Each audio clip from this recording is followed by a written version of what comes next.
Welcome to Gems with Genesis Amaris Kemp. Today with me, I have Debra Coleman. She is a phenomenal lady that definitely has a lot going on. A little bit about Debra.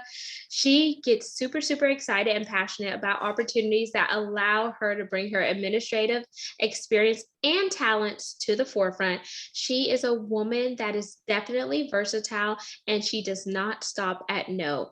When she hears no, she thinks about next opportunity or new openings because a no is not going to limit her from the endless possibilities that she's going to achieve. She's always curious.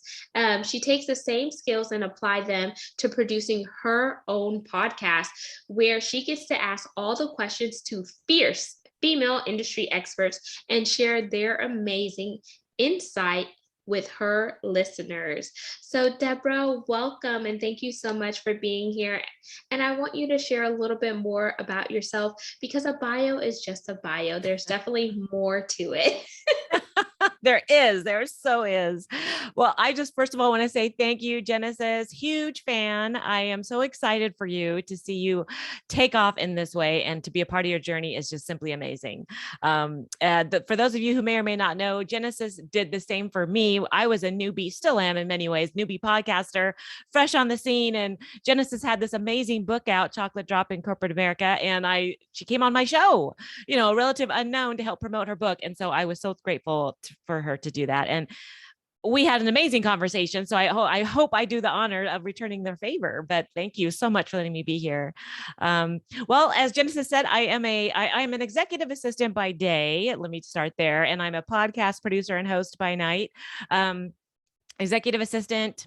I followed that administrative professional path, like pretty much straight out of college, and went up the ladder, started as a part-time temp, got hired on as a receptionist, and then went on up to where now I'm the executive assistant to the vice provost of faculty affairs at UNLV. So it's a lot of fun. I love being on a college campus. I've been in higher education for close to 20 years. Yeah, I love it. I love being around young people. They just keep you honest. They keep you honest because they totally tell you what's up, but they are just so innovative. And anyone that tells you, the youth of today, like the Gen Z and the younger set millennials are like slackers, don't really know what they're doing and talking about. And they haven't spent quality time with them because these are some of the like fiercest hustlers I've ever been around, so I really enjoy that industry. And about, gosh, in late 2019, I went to my husband, and I'm a fan of podcasts myself. I like my podcast listening library is huge. And something about it, I really liked it. I love the whole audio journey that you take with somebody. And I was telling this to my husband, and he said, look, I'm totally paraphrasing, but he's like, you love to talk. Why don't you just put a mic in front of your mouth and make it legit? And why don't you start a podcast? Like, God, I never thought of that. So I started in January 2020, right before this wonderful pandemic hit. I started on my journey, and much like Genesis, I stared at that red record button and just said, let's do it, and hit record. And I've just been running ever since. So this January 2022 will be my 2-year anniversary. I am close to 80 shows in and loving it.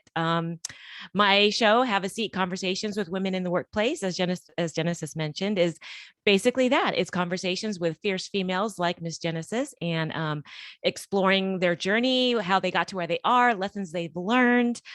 We hear from industry experts. We hear from mothers, sisters, friends, anyone who wants to have their 15 minutes. I think we all have a story to tell, as Genesis does as well, as her show shows us. And I'm just excited to be a part of that segment of the population, of the podcast population. So a little bit about me in a nutshell. Beautiful. And I'm so glad that you put that all into a beautiful package, Debra. And for the listeners and viewers out there, our topic today is women in the workplace. And the reason why I wanted Debra to be on the show is because, normally she's behind the mic asking questions and interviewing fierce women, but she is a fierce woman herself. And so she definitely needs to come to the forefront and talk about her journey, how it started and where she is now, because that's the beauty of journeys is we don't always end up where we start. And it's the starting point that really makes us appreciate the end results, because we go through zigzags, we go through ups and downs, we go through cricks, nicks, and crannies, but we learn more about ourselves on a daily basis. And as long as we're open to receiving feedback, taking on new knowledge, and learning, then we're certainly growing personally and professionally. So, Deborah, whenever you left college, did you know you wanted to go in the administrative side of things, or did you have other goals and aspirations? Wow. Well, like any 18-year-old, I had dreams that I was going to be the next best fill in the blank, right? At the time, I was working retail in the clothing industry, and I wanted to be a fashion merchandiser. I wanted to be the one to dress the mannequins. I wanted to be the one who kind of like outfitted everything.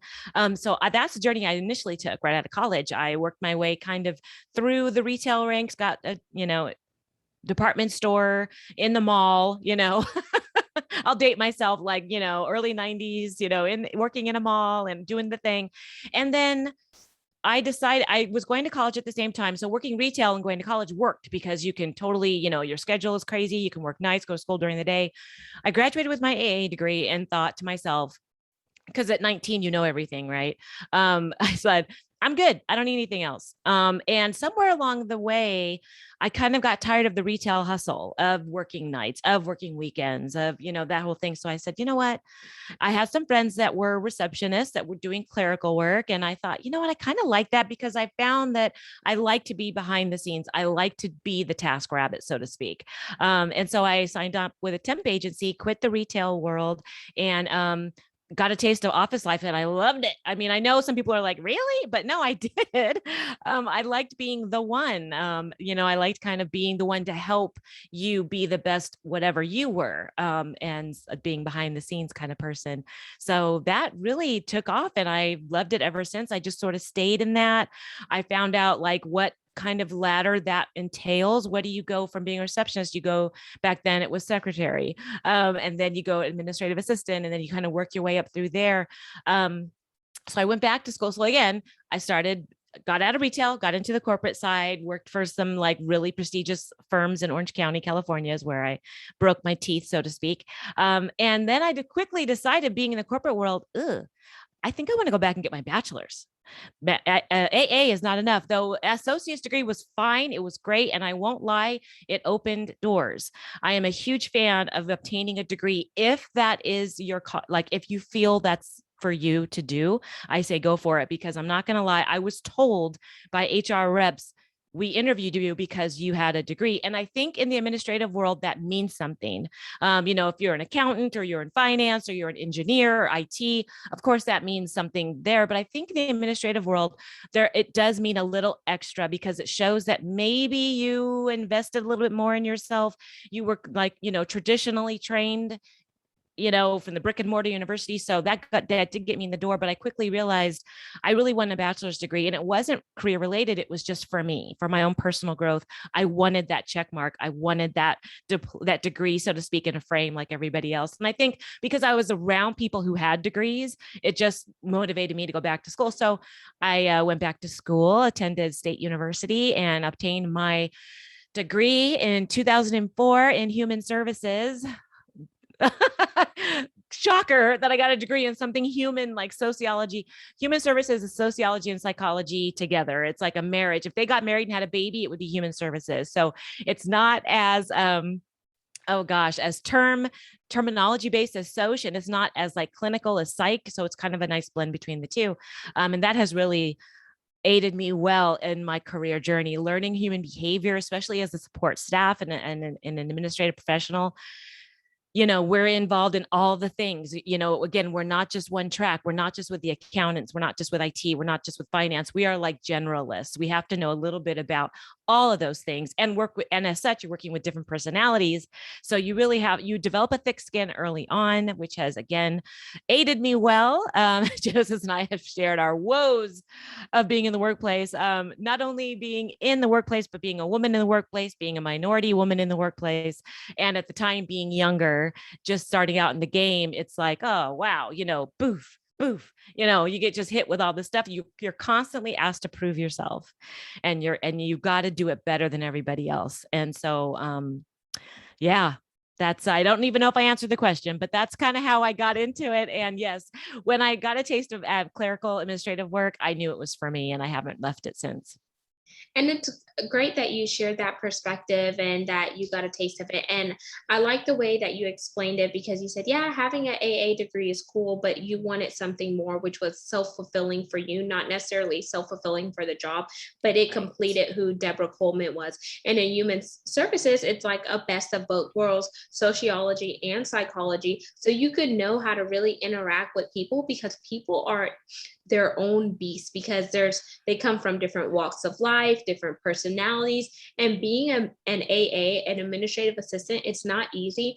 And the reason why I'm saying that is because I started as an administrative assistant in oil and gas, which is the good old boys club, and you don't see a lot of women or you don't see a lot of minority women. So whenever you're the only one, they look at you different. And some people, they don't give enough administrative assistants the credit that they deserve.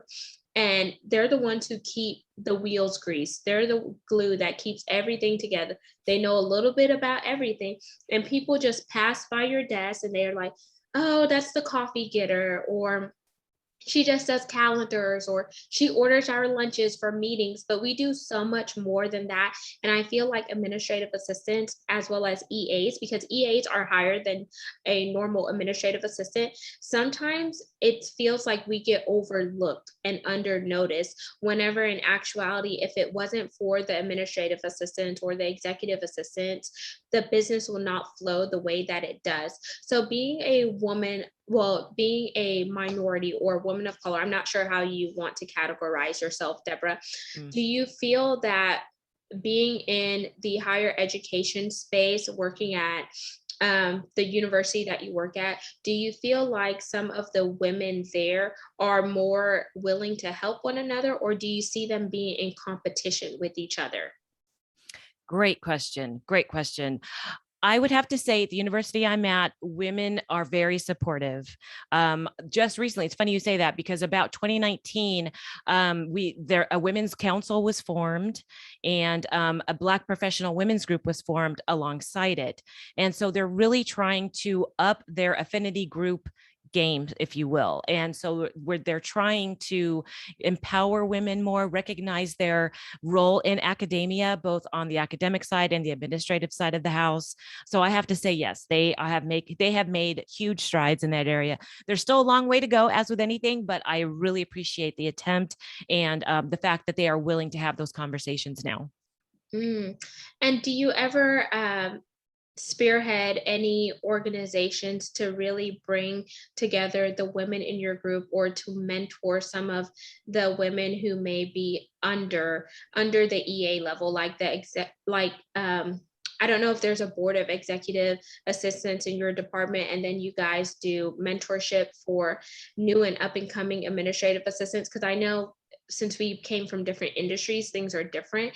But I think that being an admin and looking from the outside in, if there were more women who would look for ways to help pull up one another and really complement each other, then I would think that being in the administrative assistant world, it would be more beneficial and fruitful, because there are some people who absolutely love it.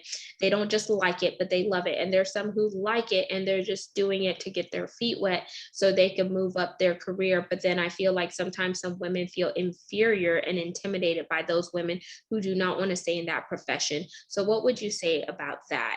Or have you experienced that? Oh, yes. Yeah, perfectly put. Absolutely. Gosh, in my career journey, I have had some amazing women who, when I was coming up in this role, who were of course above me in the tree, so to speak, and they really turned around and pulled me up with them, showed me what to do, mentored me, and some of them didn't even realize they were doing it. They just I kind of was learned at their heel without actually saying so. You know how we can kind of do that. So I really appreciate those men and women, to be fair, that did that. It really showed me the ropes. I like to think of myself as paying that forward when I know we have a new admin starting.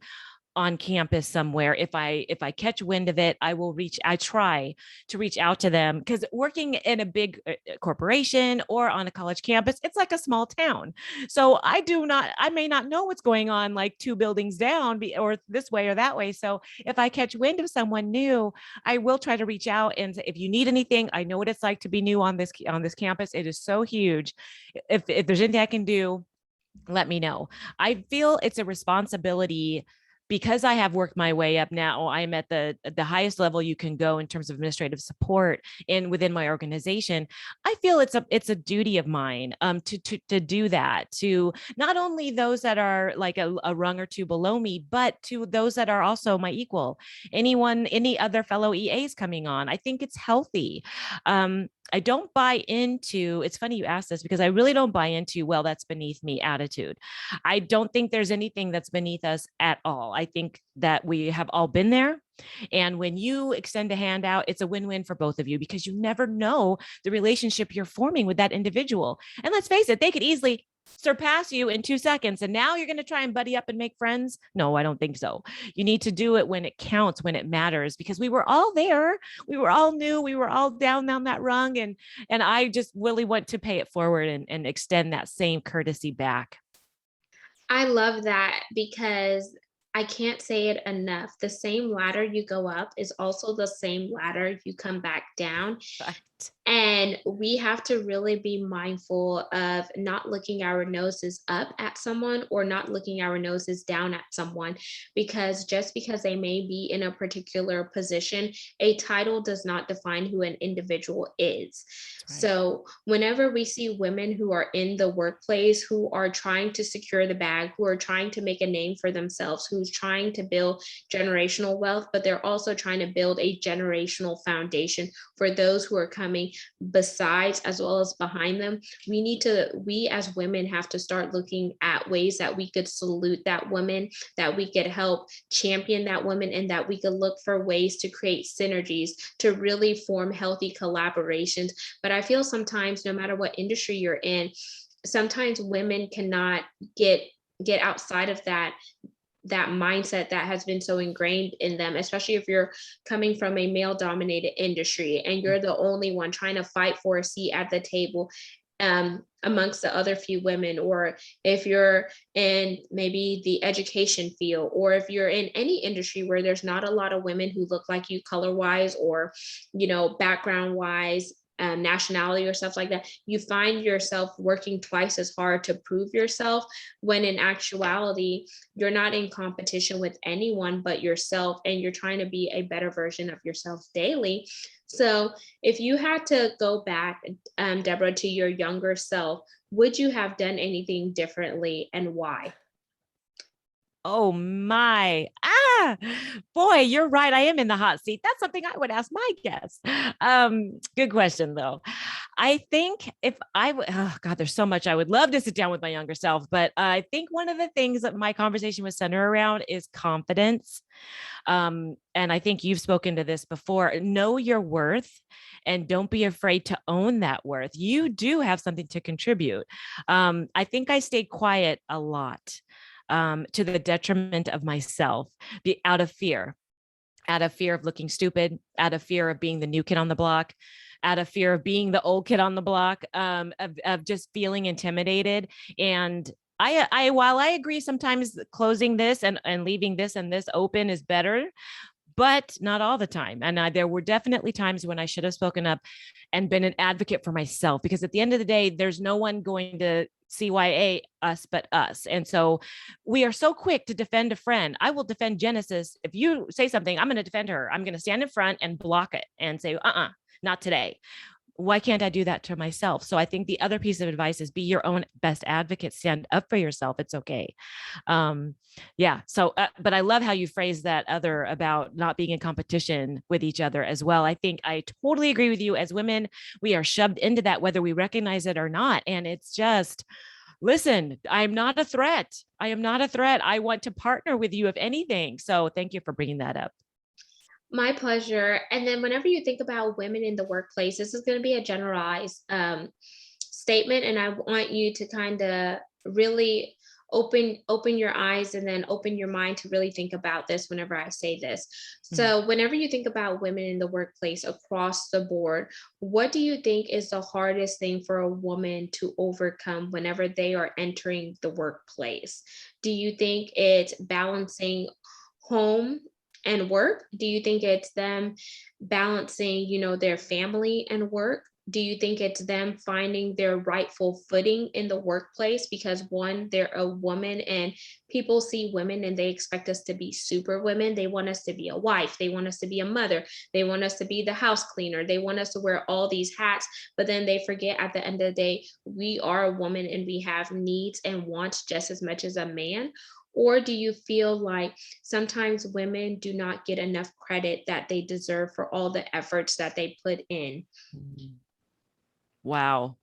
All the above. No.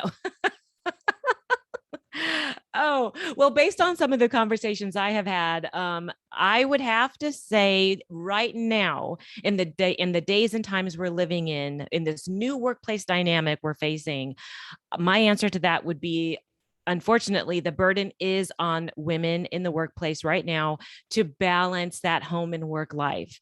Even though companies are putting out really good rhetoric about, yes, we support you, work from home, do what you need to do, I'm finding that that's not exactly true. And that's not exactly translating into the actions and into the policies and guidelines that they're then implementing.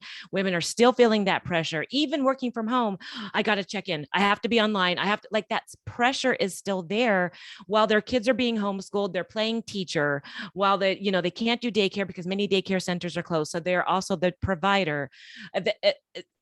It's hard for many households. If there are two parent households, one is leaving, one is staying, and many times the burden does fall on the woman.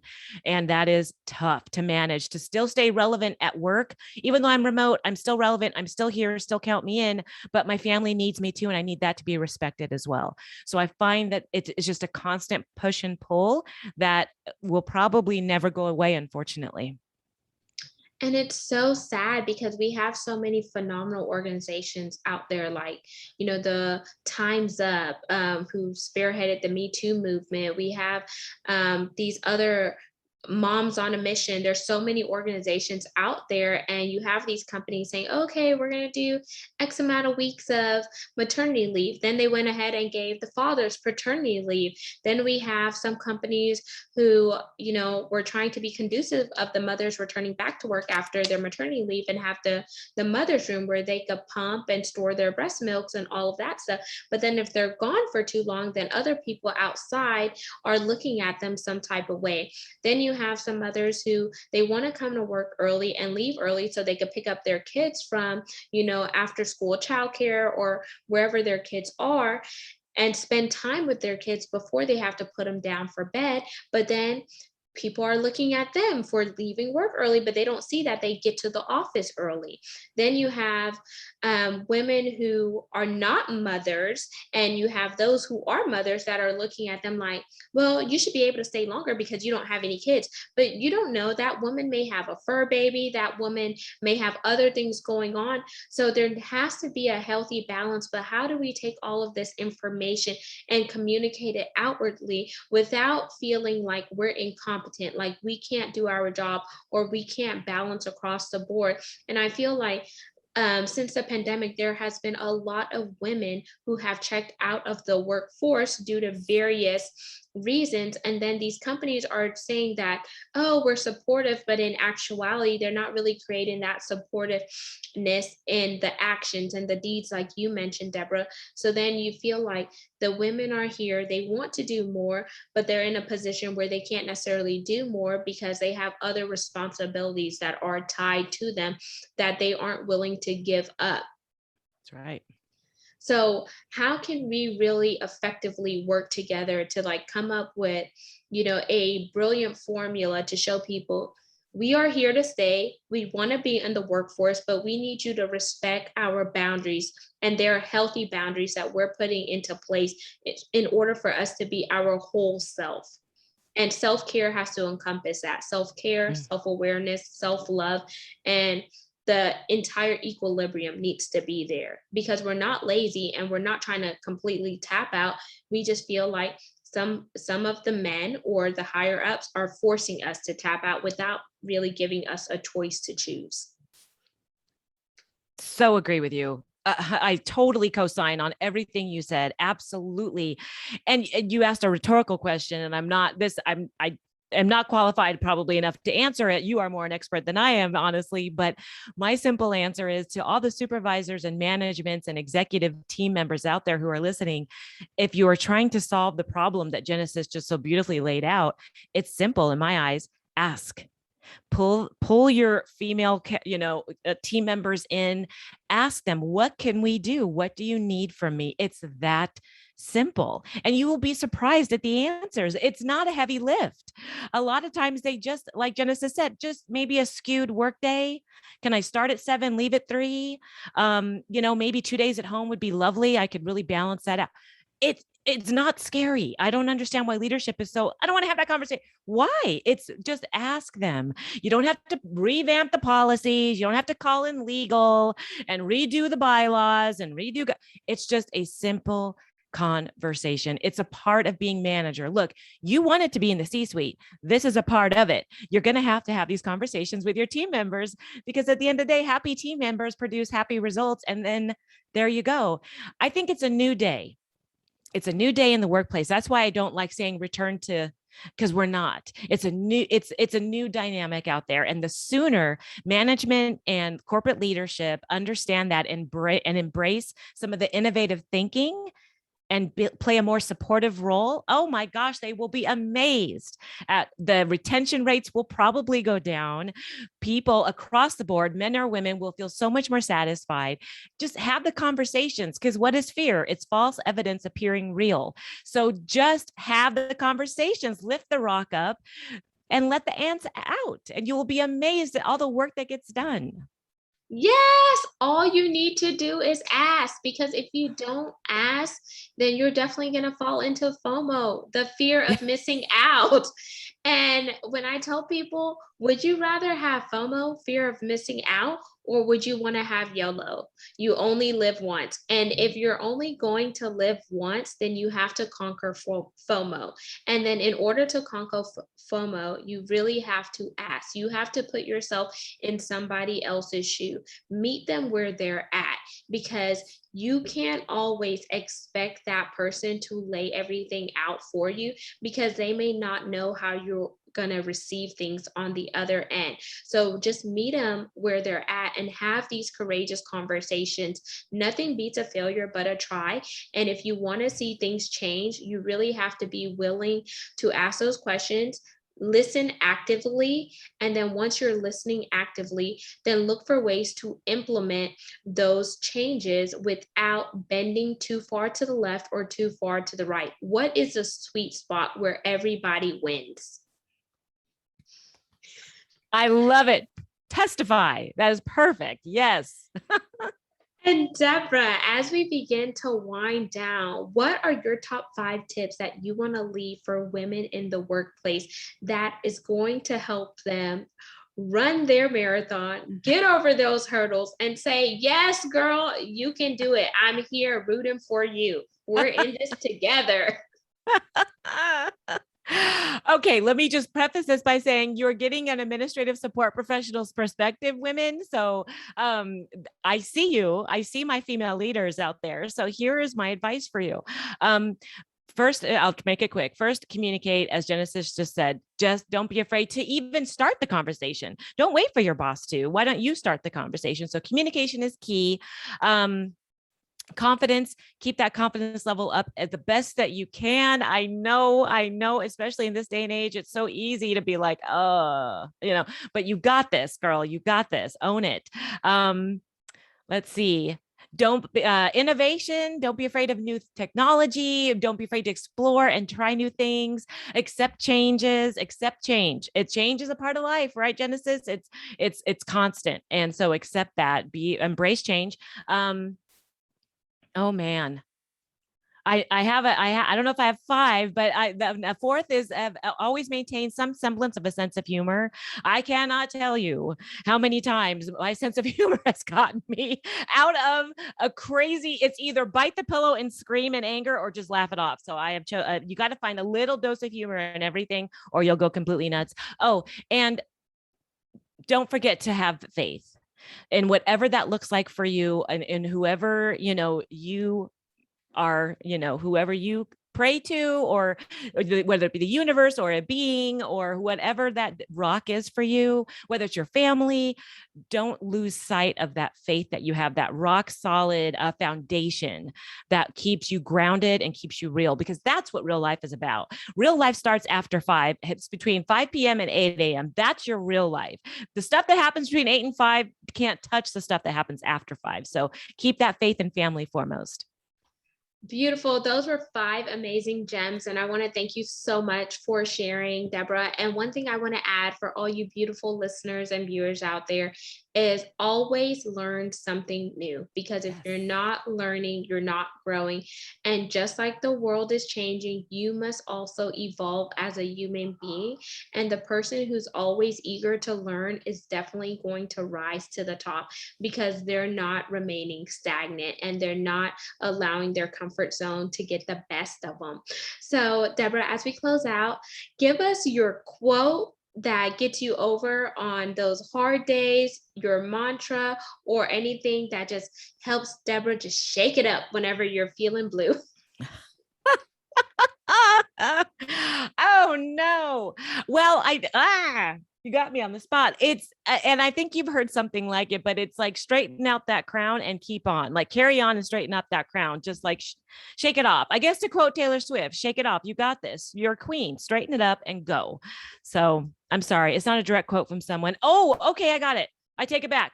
Michelle Obama, when they go low, we go high. I say that almost weekly. So to myself. So I don't remember, but yeah, so.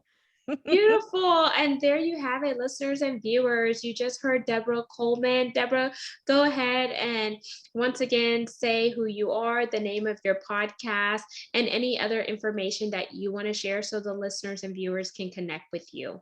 Absolutely. Thank you, Genesis, so much for having me on. Again, my name is Debra Coleman.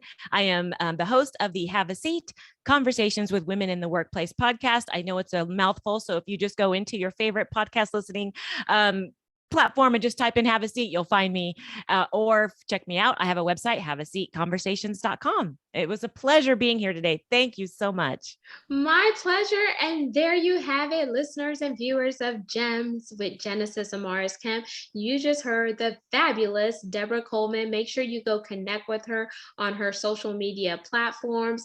Head on over to her website. And if you liked what she's saying, connect with her. It's so powerful when we connect and do life together. No one does life by themselves. You know why? That's boring. So once again, signing out. Peace, love, and lots of blessings. Go out and be great, y'all.